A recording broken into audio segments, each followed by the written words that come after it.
Previously on. That cell was the bad cell and made the other cells bad too. No. That's how science works. Oh no, the poor Mousy. No, Mousy, what happened? Science gives you bad No teeth. science, Mousy.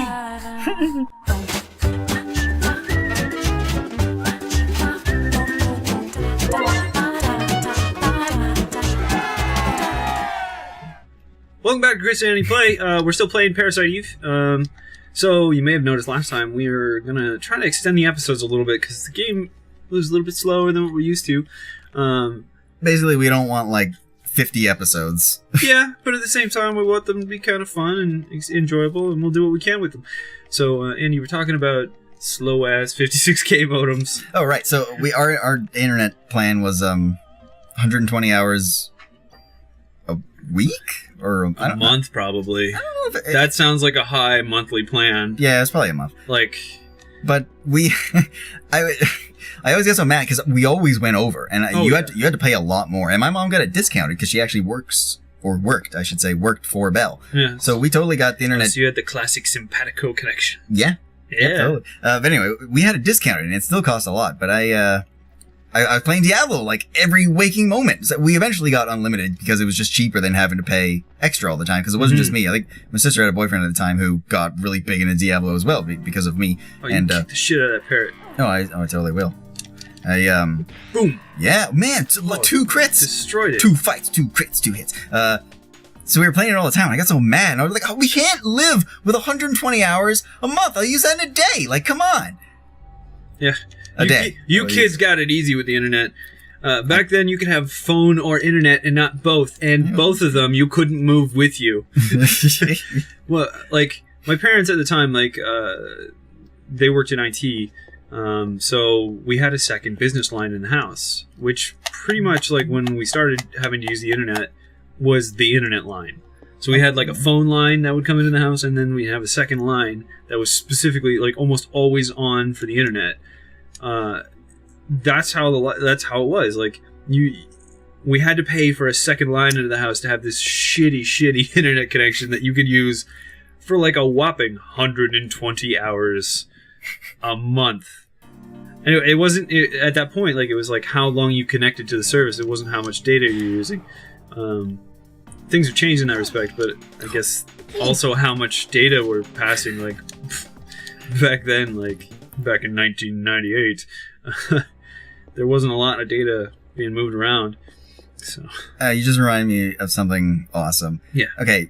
Do you remember Netzero?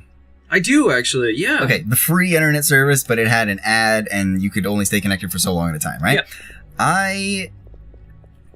It was actually if you like paid for it, it was a pretty cheap internet service, but the ad would still be there. But there was like a trick you could do to get rid of it. Like if you closed it and then but it would reopen the ad. If you close the ad and then immediately after close it, Control-Alt-Delete to bring up your thing and then close this other program that would constantly reopen it, you would have no ads. So you could use the internet ad free. So I paid for it because it was the cheapest internet I think at the time.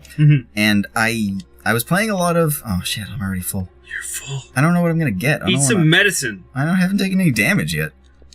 Well, it might be an upgrade, so I'll use some medicine. So, I did get hit. Okay, I'm a liar. Yeah. I'm a liar. So how do you even know the story's true? Worth... Maybe the story's not true. Maybe it's a lie now. Maybe everything I say is a lie. Oh, god damn. So anyway, I used it so much. I should have got this framed, but I lost it, and that makes me so mad. They sent me a letter saying, due to your excessive usage, we're going to have to terminate your plan. Holy shit. I was like, I'm paying for it. You can't terminate it. But yeah, it's so funny. They're like, okay, that's enough. You're done. Wait. You done, son? Is this a door? You done? Yes, it's a door, it's but locked. Yeah, but I got a key. It's now. locked. I got keys. You got to get right up in there, man. Okay, here we go. So yeah, I got keys. I got keys for everything. Ooh. I'm the key master. Matrix reference again. Oh, I was actually going for Ghostbusters, but Matrix works. Probably a bit more appropriate since we already talked about the Matrix. Yeah, speaking of game rentals too, man, did you ever have like a favorite game that you would rent so many times where you're just like, I could have bought this like twice over? You know what? My parents never really agreed with renting anything, so like I really very rarely got to rent any games. Well, my parents would not often give us money for rentals, but what my brother and I used to do is, because when we first moved to the town that we live in, I don't feel like saying where it is. Oh no, it's still this is a guessing game. You got to figure out where we are. All right. So when we first moved here, we moved into an area that was still being... Damn it. Still being developed. Yep. So there were construction sites everywhere. And back then, I guess for whatever reason, you were like allowed, or construction workers, I don't know if they were allowed to, but I guess it wasn't as harshly controlled. I don't know. They would drink. Yeah. They would like drink beer like all the time while working. Totally. So there were empty beer bottles and cans all over this construction site. So we'd walk around with garbage bags, collect all of them, and our parents would give us the like equivalent exchange, and then they'd go exchange them in. And so that's how we get money to rent games and stuff. Oh, cool. But I totally rented like Dragon Quest 3, Dragon Quest 4, or Dragon Warrior, because that's what they were at the time, and like Chrono Trigger, Secret of Mana, Final Fantasy 6, Final Fantasy 3. Rented those like dozens of times, man. I did occasionally rent different games, but I would always rent those and just replay them. Not a lot of people believe that there was a lot of replay value in RPGs like that, but I disagree. I loved those games. I played them a lot, and I could have bought all of them, but instead I just rented them all like 10 times each. Yeah. That is why I have like no old games these days, because I didn't buy them. Well, I didn't get to really buy them either. It's just like the difference was my parents like didn't really agree with the whole idea of renting, so if we were going to get something, we would buy it. It's just the difference, like, yeah, you might sit down and like rent like 10 or 15 titles for the same price that it would be to buy one. I just got to play one instead of the 15. So that was pretty cool. It was fun. It was just, didn't get to see as much. Superior life form, gigantic hands. Yeah. They're huge. They're pretty awesome. Gotta use those hands. You know what's crazy, though, about games back in the day? Like, I don't know if you remember this. Maybe I don't even remember this. Maybe I'm wrong. Someone will have to confirm for me, but they were expensive as hell. I totally remember the first game that I ever owned, because like the consoles were all my brother's, but I occasionally did games for them, and I'm pretty sure my very first game was Castlevania 3 on NES, and I'm pretty sure it cost something like $100 after tax. Well, I'm not entirely sure how much Nintendo games were, like regular NES, but I do recall the prices of like Super Nintendo here. Now, I know things were like, the exchange rate was like really different than in the States at the time. So, kick my ass. I don't think they were as expensive in the States, but like a lot of Super Nintendo games were like $89. Like $90 for a game. You don't even see those kind of prices today. Plus the inflation rates, like, these are expensive games. So, like, if you got something, you were playing it pretty much forever. Because that's all you got. But at that point, like, after about Super Nintendo, like, games kind of, they started to go down a little bit in price, but not too much. They just sort of like petered out at about like $70 and $80 for a little while, and then they started going down about $60, and then they pretty much stayed pretty solid at $60, $65, $70. It's very rarely do you get something at $70 now, but that's pretty classic. But at the same time, like, building a Nintendo cart, like, with all the chip and everything, is so much more expensive the manufacturing process than it is to, like, press a disc. It was like 6 cents to press a disc. I think it was, like, half the cost of... 6 cents? Yeah, seriously. It costs, like, nothing for them to print a disc. Like, most of the money goes into actually printing the paper that goes in the disc case, which is why they don't do manuals anymore. That's too bad. I used to like those old school manuals. Oh, man, they're so cool. Especially, like, nowadays when you get one that's all, like tricked out with, like, cool stuff. The Metal Gear Solid ones were really good.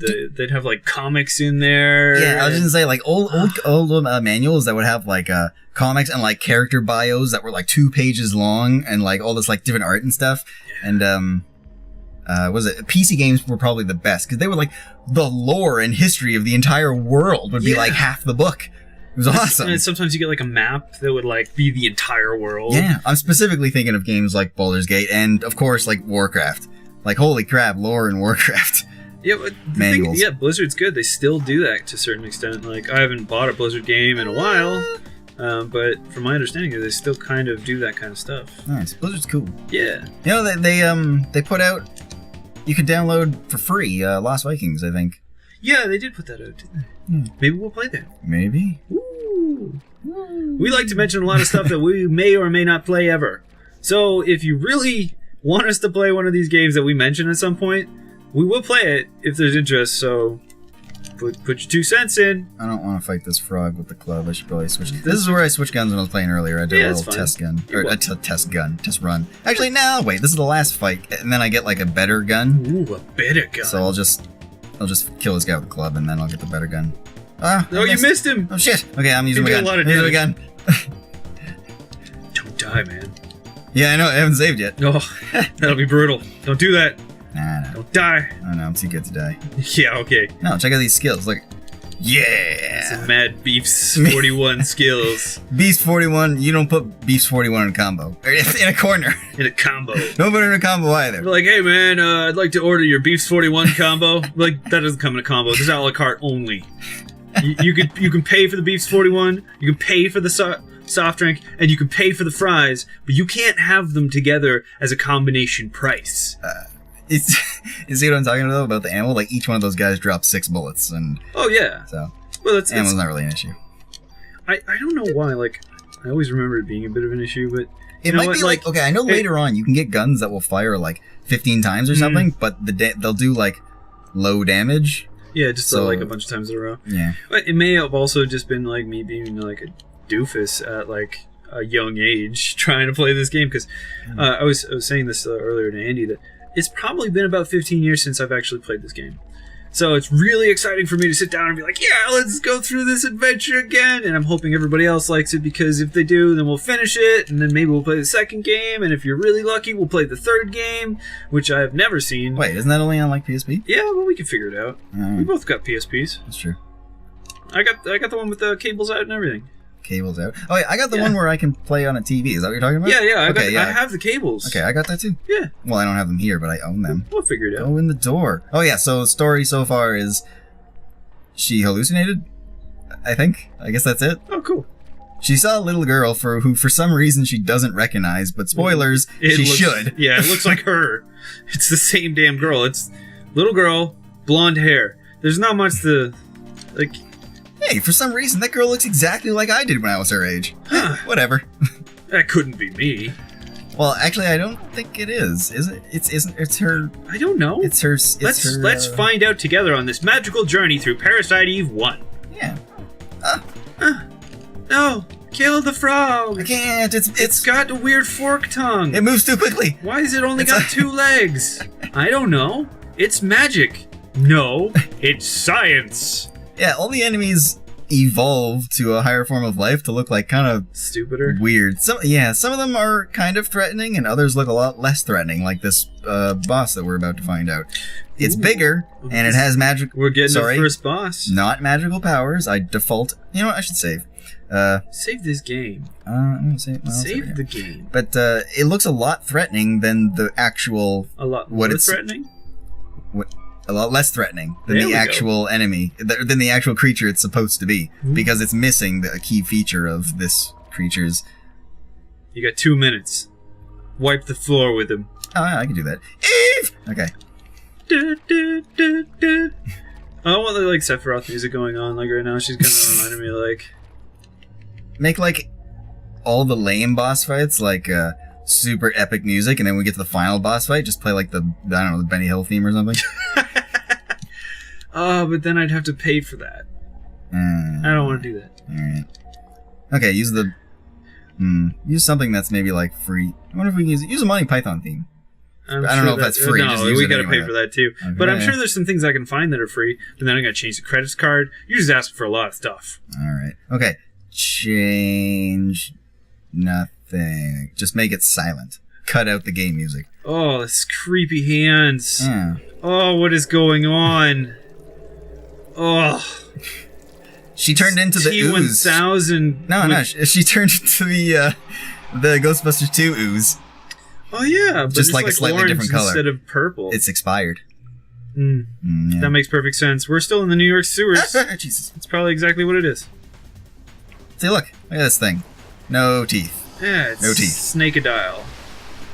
Oh yeah, is it supposed to be a snake? It's a crocodile. Yeah, that's what I assumed, but like no teeth. Well, it looks. It's got. Wait. Oh no, is it a crocodile or an alligator? Because crocodiles are the big ones, right? There's probably an alligator. Tell you what, guys. We'll think fight there's- this boss on the next episode of Chris and Andy Play. Scary ass Australian crocodiles. There are 2 targets. Is this See you the next time, guys. is this the next- maybe there'll be some hardcore fans because for some reason people like us, and then they add subtitles in different languages. Maybe sweet. we'll be really big in Korea? Slovakia. I want to be big in Korea. Oh, dude, that guy got wailed on. Wow.